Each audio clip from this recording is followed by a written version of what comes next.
The race for the White House is expensive. Campaign ads, rallies, billboards, yard signs, swag. It doesn't stop there.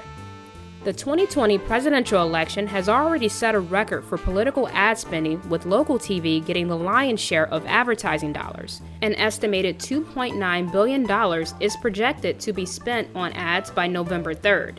Billions of dollars are poured into U.S. presidential campaigns for primaries and state caucuses, all the way up until Election Day. For presidential hopefuls, every dime spent is an investment in your vote. So, how much does your vote actually cost the candidates? To determine cost per vote, we took the total amount a campaign spent and divided it by the number of votes the candidate got. Campaign expenditures can include everything from a candidate's travel to paying staff salaries. If you were a supporter of Massachusetts Senator Elizabeth Warren, your vote cost the campaign $45.18. Warren tallied a total of 2,742,040 votes at the ballot box during the primaries and spent nearly $124 million on her campaign before dropping out of the race on March 5th. The cost per vote is usually higher in primary elections because of lower voter turnout, compared with the general election. Mike Bloomberg outspent all Democratic candidates in the primaries. His campaign totaled more than $1 billion. Bernie Sanders spent $209.2 million on his presidential bid, which rounded out to $22.73 per vote before he conceded to Joe Biden. I wish I could give you better news, but I think you know the truth. It is worth noting that the Vermont senator outraised all other Democratic candidates in the primaries with $218.8 million.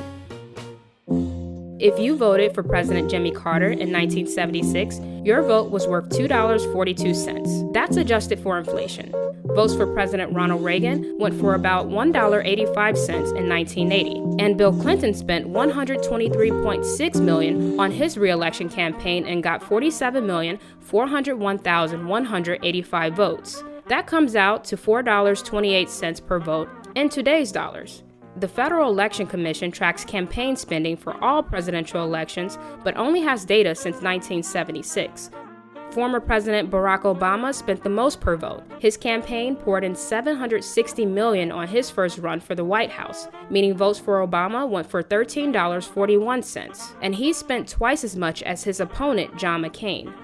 But spending more money doesn't guarantee victory. Hillary Clinton spent more on her campaign than President Donald Trump, and she didn't win. I know how disappointed you feel because I feel it too. For every election cycle, presidential campaign spending has continued to increase. As of late October, Joe Biden and Kamala Harris have spent $790 million and raised more than $952 million in hopes of unseating President Trump and Mike Pence in the upcoming election. Keep in mind that these numbers only include donations for a candidate's main campaign committee.